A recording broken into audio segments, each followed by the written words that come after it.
तो स्वागत है दोस्तों आपका सोलो लेवलिंग रैग्नारोक के चैप्टर नंबर 8 में। और जैसे कि हमने लास्ट चैप्टर में देखा था, यहाँ पे किम सूहो के शैडो सोल्जर्स के ऊपर अटैक करना शुरू कर देता है और वो इन तीनों सोल्जर्स को खत्म कर देता है। तो उसके बाद यहाँ पे सूहो डिसाइड करता है कि मैं इस रेड नेम वाले मॉन्स्टर को यहीं पे हराऊंगा और खुद को यहाँ पे ताकतवर बनाऊंगा। तो इसके बाद अपना चैप्टर शुरू होता है। तो यहाँ पे स्टार्टिंग में बेरू कहता है यंग मोनार्च ने बहुत सारे ट्रायल्स को फेस किया है, लेकिन मुझे एक बार भी याद नहीं कि यंग मोनार्च एक बार भी मैदान छोड़ के भागे हो। मतलब उनकी बॉडी अभी बहुत ही वीक फॉर्म में है, इसके बावजूद भी वो एक बार भी मैदान छोड़ के नहीं भागे। और उसके बाद बेरू कहता है कि मैं देख सकता हूँ इनमें एक मोनार्च को। तभी उसके बाद बेरू यहाँ पे सूहो से कहता है कि ये जो मॉन्स्टर है इसका एक्चुअल फॉर्म एक स्वॉर्ड है, और अगर आप इसका हाथ काट देते हो उसकी स्वॉर्ड और उसकी बॉडी अलग हो जाएगी, तो उसके वजह से वो हिल नहीं पाएगा। तो तभी उसके बाद यहाँ पे सूहो फिर से अपने शैडो सोल्जर को समन करता है और किम के ऊपर अटैक करना शुरू कर देता है। तो ये देखने के बाद यहाँ पे सूहो कहता है कि मैंने जैसे ही इनके अंदर थोड़ा ही माना पोर किया तो ये फिर से खड़े हो गए। तो यहाँ पे बेरू एक्सप्लेन करता है कि हम जो शैडो सोल्जर्स है तो बेसिकली हम एक एस्ट्रल फॉर्म में जीते हैं, मतलब हमारी कोई फिजिकल बॉडी नहीं है। तो जब तक हमारे पास माना आता रहेगा तो हम हमेशा रिकवर होते ही रहेंगे। तो यहाँ पे बेरू पूछता है सूहो से कि अब आपको क्या लगता है शैडो सोल्जर्स की पावर के बारे में। भाई तभी हम अगले सीन में देखते हैं कि किम यहाँ पे इसके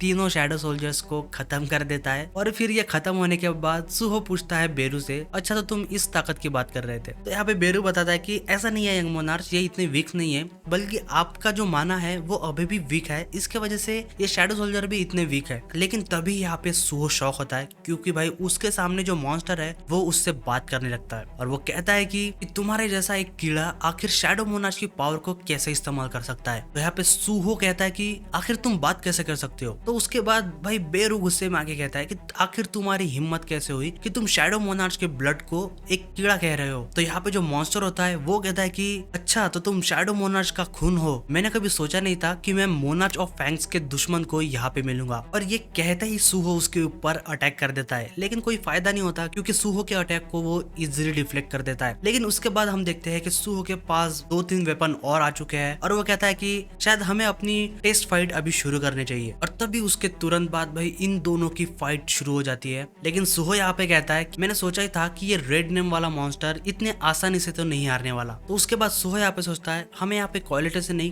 क्वांटिटी से जीतना पड़ेगा, क्योंकि यहाँ पे सूहो के वेपन अभी वीक है लेकिन उसके पास क्वांटिटी बहुत ज्यादा है। तो वो यहाँ पे उसके वेपन्स के क्वांटिटी से इस मॉन्स्टर को हराने की कोशिश करता है और उसके बाद इन दोनों की फाइट शुरू हो जाती है। तो इस फाइट को देख के बेरू सोचता है यहाँ पे जो यंग मोनार्च का एप्टीट्यूड है रूलर्स अथॉरिटी के लिए, जो कि वो छोटे थे तब से दिखा रहा है। लेकिन उसके बाद हम देखते हैं कि भाई कि इन दोनों की फाइट के दौरान यहाँ पे सूहो जितने भी वार कर रहा है, यहाँ पे हर एक वार में उसके वेपन्स टूट रहे हैं, क्योंकि ये उसने वेपन गॉब्लिन से कलेक्ट किए हैं। लेकिन यहाँ पे उसका जो एनिमी है वो बहुत ही स्ट्रांग है, तो यहाँ पे उसके सारे वेपन हर एक वार के साथ डिस्ट्रॉय होते जाते हैं। तो यहाँ पे सूहो सोचता है कि अगर ये ऐसे ही चलता रहा तो मेरे सारे वेपन जो है जो कि मैंने गॉब्लिन से लिए वो सारे खत्म हो जाएंगे और उसके पास एक भी वेपन नहीं बचेगा फाइट करने के लिए। और उसके बाद वो कहता है कि अगर इसमें से एक भी अटैक मुझे लगा तो मैं यहीं पे खत्म होने वाला हूँ। और उसके बाद यहाँ पे सूहो कहता है कि अगर मैं इस फाइट को ऐसे ज्यादा बढ़ाते रहा तो मेरे हारने के चांसेस ज्यादा है। तो यहाँ पे जो मॉन्स्टर होता है वो यहाँ पे सूहो को प्रोवोक करता है और वो कहता है कि क्या तुम हमेशा ऐसे ही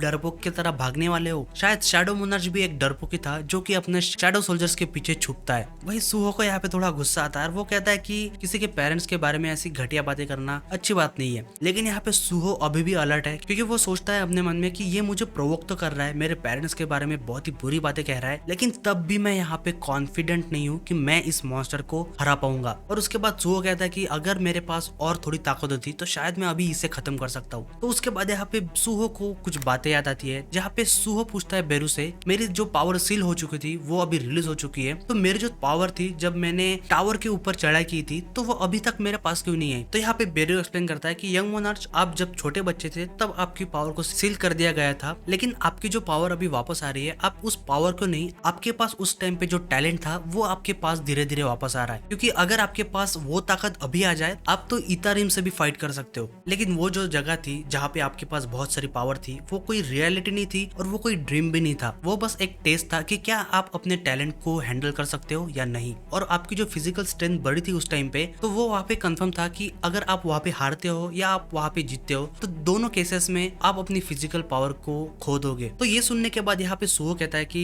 अच्छा तो वो बस एक गेम था, मतलब रियलिटी नहीं थी। लेकिन यहाँ पे बेरू से कहता है कि 100% ये सही नहीं है, क्योंकि आपका जो एक्सपीरियंस है टावर के अंदर वो बिल्कुल भी यूजलेस नहीं है। आप अगर उसको रिकॉल करने की कोशिश करोगे, आपकी फीलिंग और आपकी फाइटिंग स्पिरिट, तो आप हमेशा ताकतवर बनते रहोगे। तो तभी हम अपने प्रेजेंट टाइम में वापस आते हैं और यहाँ पे सुहो सोचता है कि अभी बिल्कुल याद कर सकता हूँ उस फीलिंग को जब मैंने पास में महसूस की थी। और यहाँ पे इन दोनों की फाइट अभी भी चल ही रही है। और यहाँ पे सुहो कहता है कि मुझे याद है कि मैं अपनी फिस्ट यूज करता था फाइट करने के लिए और मेरे पास एक गॉन्टलेट हुआ करता था, और अभी मेरे पास अगर कोई गॉन्टलेट आ जाए तो अभी भी मैं इसको बहुत ही बढ़िया टक्कर दे सकता हूँ। तो तभी यहाँ पे सुहो को एक बात याद आती है जो कि इसी चैप्टर में बेरू से कहता है कि हम शैडो सोल्जर सिर्फ एक एस्ट्रल फॉर्म में है, मतलब हमारी कोई फिजिकल बॉडी नहीं है, और जब तक हमारे पास माना आता रहेगा हम खुद को रिकवर करते रहेंगे। तो तभी यहाँ पे सुहो को एक आइडिया आता है। तो यहाँ पे सुहो कहता है कि अगर मैं सोचूं तो ये बात सही है कि मैं हमेशा से बेरू का जो फॉर्म है वो चेंज कर सकता हूँ। तो यहाँ पे सुहो को एक आइडिया आ चुका है और सुहो फिर से अपने शैडो सोल्जर्स को समन करता है। तो यहाँ पे ये मॉन्स्टर कहता है कि तुम्हारे ये पैतरे ये मुझ पे अभी काम नहीं करने वाले, और मैं यहाँ पे सबसे पहले अभी तुम्हें खत्म करूंगा। और तभी हम देखते हैं भाई ये सुहो के ऊपर अटैक करने के लिए तैयारी होता है, मतलब जस्ट उसके सामने होता है। लेकिन यहाँ पे सुहो अपना दिमाग चलाता है और वो यहाँ पे उसके जो शैडो सोल्जर्स होते हैं उनको ट्रांसफॉर्म करता है उसके वेपन में। और हम अगला ही सीन देखते हैं, यहाँ पे उस मॉन्स्टर ने सुहो के ऊपर अटैक कर दिया है और उसे लगता है कि वो यहाँ पे जीत चुका है, लेकिन ऐसा नहीं होता क्योंकि सुहो ने अपने गॉन्टलेट फिर से बना लिए और वो भी उसने यहाँ पे उसके शैडो सोल्जर्स को इस्तेमाल करके शैडो सोल्जर्स के वेपन बना लिए है। और यहाँ पे सुहो कहता है कि जैसे कि तुम्हारा नाम है स्टिल फैंग लाइकन, तुम सच में बहुत ही स्ट्रांग हो, क्योंकि इसके जो शैडो सोल्जर होते हैं उनकी ड्यूरेबिलिटी बहुत ज्यादा होती है, तो इस वजह से उसके वेपन्स की भी ड्यूरेबिलिटी बहुत ही ज्यादा आ चुकी है। और यहाँ पे सुहो को नोटिस आती है कि तुम्हारी शैडो एक्सटेंशन की जो स्किल है वो लेवल अप हो चुकी है। और उसका अटैक ब्लॉक करने के बाद सुहो कहता है कि अभी मैं हैंड टू हैंड कॉम्बैट कर सकता हूँ, तो अभी पूरे चांसेस है कि मैं तुम्हें हरा दूंगा। और तब हम देखते हैं कि यहाँ पे इन दोनों की बहुत ही खतरनाक फाइट कंटिन्यू चलती है। लेकिन भाई यहाँ पे ये फाइट देख के बेरू बहुत ही खुश होता है, क्योंकि वो कहता है कि मैंने कभी सोचा नहीं था कि यहाँ पे यंग मोनार्च खुद के शैडो सोल्जर को एक वेपन में ट्रांसफॉर्म कर देंगे, क्योंकि यहाँ पे जो शैडो मोनार्च है वो इन्फिनिटली लेवल अप हो सकते हैं और वो हमेशा अपने शैडोज को कंट्रोल कर सकते हैं। लेकिन यहाँ पे जो यंग मोनार्च है उन्होंने अभी अभी शैडो अथॉरिटी की स्किल से की है और वो उतने लेवल पे भी नहीं है, मतलब सिर्फ लेवल 1 पे थे जैसे कि कोई चीटी हो, लेकिन उसके बावजूद भी उन्होंने अपने आप खुद होके शैडो अथॉरिटी की नेक्स्ट लेवल को खुद होके सीख लिया। और यहाँ पे इन दोनों की फाइट यहाँ पे कंटिन्यू चल रही है। लेकिन यहाँ पे बेरू इस फाइट को देख के सोचता है कि यंग मोनार्क का जो कॉम्बैट सेंस है जो अभी तक उन्होंने दिखाया है और उनका जो इस्तेमाल है रूलर्स अथॉरिटी का, उसे देख के ये लगता है कि यंग मोनार्च सच में एक प्रोडिजी है। तो इसके बाद इन दोनों की फाइट कंटिन्यू चलती है जहाँ पे कि सुहो भी कंटिन्यूअसली अटैक करते जाता है और उसके बाद सुहो अपनी रूलर्स अथॉरिटी का इस्तेमाल करके उसके ऊपर एक अटैक करता है, लेकिन वो उसे इजीली डॉज कर देता है। लेकिन वो बस एक फेक मूव होता है, क्योंकि सुहो यहाँ पे तुरंत उसके पास आके उसके ऊपर बहुत ही खतरनाक अटैक करता है, मतलब वो इतना पास होता है कि वो उसको डॉज भी नहीं कर पाता और वो एक ही वार में सीधा उस डंजन की दीवार में टकरा जाता है। लेकिन इसके बाद भी वो अभी खत्म नहीं हुआ है, क्योंकि वो फिर से खड़ा हो जाता है और उसके बाद सुहो अपने गॉन्टलेट और उसके जो सारे वेपन्स है गॉब्लिन्स के वो सारे एक साथ इस्तेमाल करता है और उस मॉन्स्टर के ऊपर कंटिन्यूअसली अटैक करते जाता है। और इसी के साथ ये चैप्टर खत्म होता है। तो अगर दोस्तों आपको सोलो लेवलिंग रैग्नारॉक पसंद है तो आप इस वीडियो को लाइक और चैनल को सब्सक्राइब कर सकते हो। तो मिलते हैं दोस्तों अगले चैप्टर में।